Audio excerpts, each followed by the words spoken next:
Ladies and gentlemen, welcome back to my booktube channel. It's me, Marissa, back for another booktube video as usual. So today I want to do something again along the lines of all the top 10 videos that I've been doing.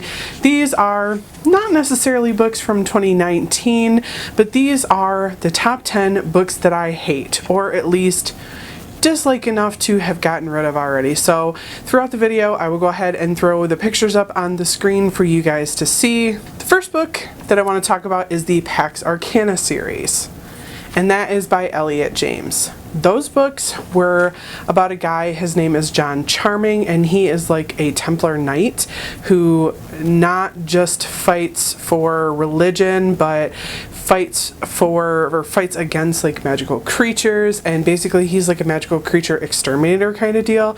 And he is essentially fallen out with the Templars, and so now he's being hunted and he has to regroup and find a whole new group of friends. So I know I've talked about it on this channel before, but the reason that I disliked this book was that the narration was too convenient. Like I said in a previous video, it was like he would get into whole heaps of trouble, and like it would look like he was in this impossible situation that he was never going to get out of and he was going to die. And just for a little bit of background information, this book was written in like a diary format, so it was like he was writing the story and narrating it for you, so you knew throughout the whole thing that it was like a diary kind of deal. So the way that it happened was he would be, like I said, in this impossible situation, then all of a sudden he'd be like, but guess what I did yesterday to prepare for just this situation. Like somehow this character was gonna know that he was gonna be in this impossible, crazy situation and then just magically get himself out of it. Like I said, this is just my personal opinion, but I felt like the author was too lazy to do setup in this and just was like pantsing this whole book, or this whole series essentially, and said, oh okay, well we're in this situation now, so how am I gonna write myself out of this corner, without actually going back and fixing it where I should have. So the second one is also another series, and that is the Evelyn Chronicles. I don't know why I'm trying to say Amazon, probably because I shop on Amazon way too much. The Evelyn Chronicles by Steve McHugh. And this is following a girl who is normal, but her dad was a serial killer. He's in prison for the rest of his life. So you think it's kind of going to be about that. And then the supernatural crap starts happening. So basically what happens in there, the premise of this world, is that there are these scrolls that people get, and once a person touches them, they have these souls of the other people who have touched a specific scroll inside of them, kind of guiding them, because they get magical powers from this scroll.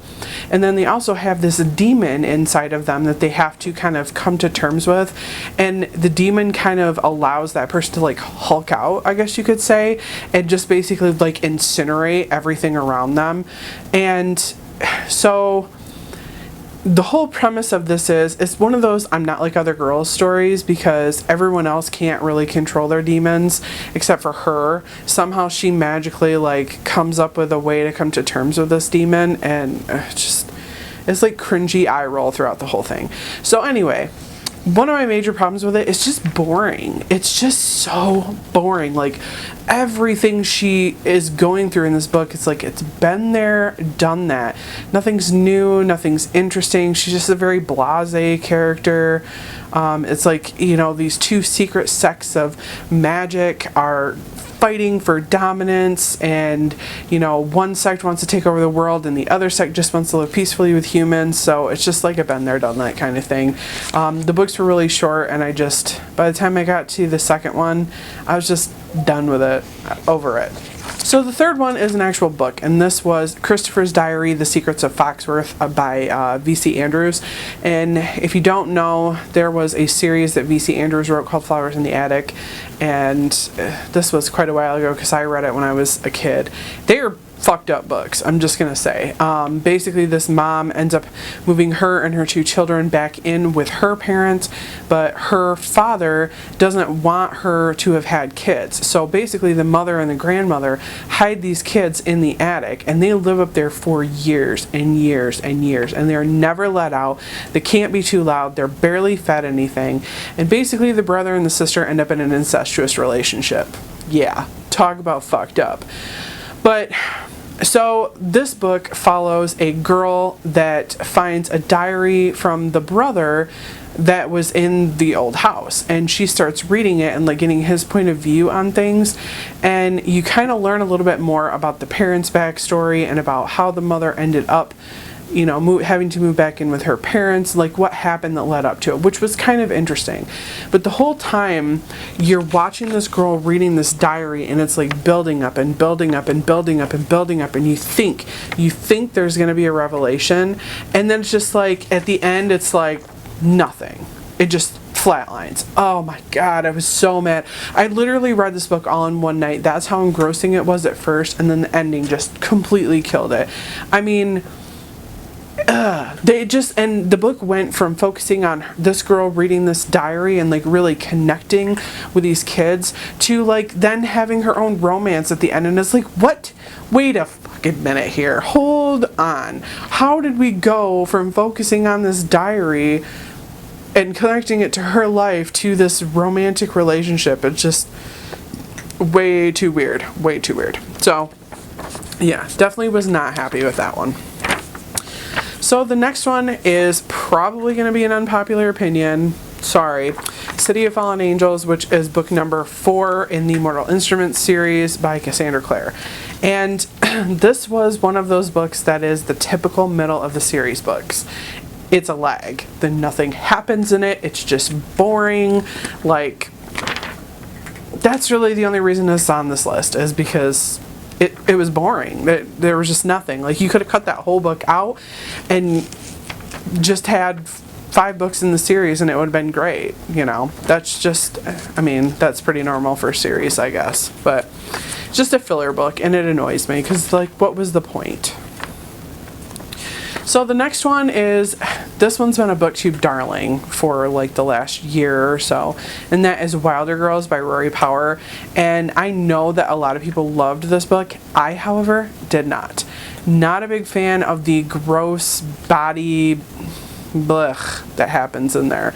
So basically what it's about is it's a retelling of Lord of the Flies. Supposedly, I've never read Lord of the Flies, so I can't really comment on that part of it.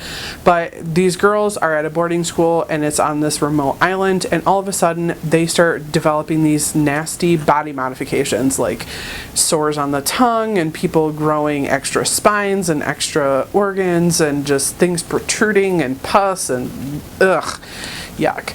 So I know I think I did a review video on this, or at least I talked about it in a wrap-up somewhere, but the reason that I disliked this wasn't because the book and the story was bad. It was, again, because of the ending. The ending just left it completely wide open. There is no second book to this. It's like, what was the point in giving us a story that you don't wrap up in any way, shape, or form? You don't kill them off, you know what I mean? Like, what was the frickin' point? So, yeah. So the next two, and I know I did a whole review video on both of these. That was Practical Magic and the Rules of Magic, both by Alice Hoffman. And Practical Magic was a movie and a book on its own, and then the Rules of Magic came along, I think just this last year, if I'm not mistaken, 2018, 2019, something like that. So basically you're following this magical family, and the women, they're all women in this family, and all the women in this family are cursed to not, to whoever they fall in love with is going to die. So the big problem that I had with these books was that there's no freaking magic. Like, there's very little freaking magic in it. It's like, Practical Magic and the Rules of Magic. Magic is literally in the name, and there's no magic in these books. Like, okay, whatever. So, the other problem that I had was that between the two books, there is no consistency of story. There is literally logic left out. There is stories that were told in the prequel that don't match up with the stories that were in the original book. Like, you wrote both of these books. You should know your story. Why would you change things that happen? Like, maybe I made a mistake and read them both back to back, which is, I thought, was the smart way to actually do that, but apparently it's not, because the logical leaps in these not so much. So I just found most of it boring and really, really hard to slog through. So the next one is The Wife Between Us by Greer, Hendricks, and Sara Pekkanen. And this one was about a woman whose ex-husband is remarried or is getting remarried, and basically he was an abusive gaslighter. And the problem that I have with this book is it's basically a direct ripoff from The Girl on the Train. Alcoholic ex-wife, husband has everybody fooled, husband's new wife is completely in the dark, and then all of a sudden shit happens. It's literally like the same storyline as The Girl on the Train. So, I don't know what to tell you. That's just, it pissed me off. I know a lot of people like this book, and if The Girl on the Train was not a thing, then this book would be great, because I really enjoyed The Girl on the Train. But, you know what I mean? Like, how are you going to rip off a storyline from another book? Like, that's just my opinion, again, but that's how I feel, because I literally read The Girl on the Train in like June or July of 2019, and then read this a couple months later. It was like really hard not to see the parallel between the two of them. So if anybody else has read both of those, let me know what you think down in the comments, because I'm really interested to see if it's just me or if other people notice the same thing. So the next one on my list was House of Salt and Sorrows by Erin. And this one I know a lot of people like. Again, it's a 12 Dancing Princesses retelling, and basically it is about these sisters who are living on an island. They're basically like royalty, and their family's royalty, and the sisters start dying, and one of the sisters is seeing like ghosts and stuff of her dead sisters, and she kind of thinks she's losing it, and then they go into this like whole fairy realm kind of thing, and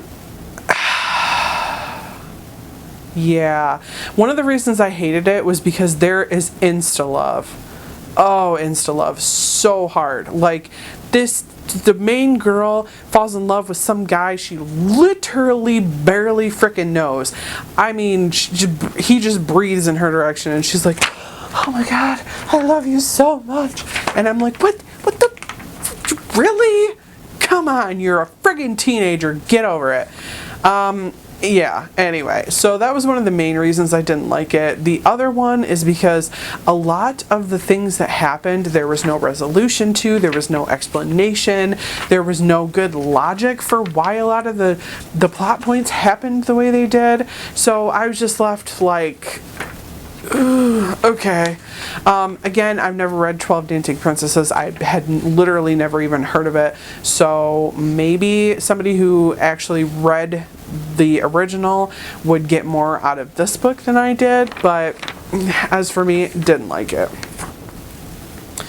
And then finally, the last one is Slumber by Becky Bird, and this one I got as an e-arc on NetGalley, and this book was a retelling of Snow White. I'm sensing a theme here that I really don't like retellings for some reason. Maybe it's just because that's already been there, done that, and most of them just aren't putting that interesting of a spin on it to really catch my interest, I guess.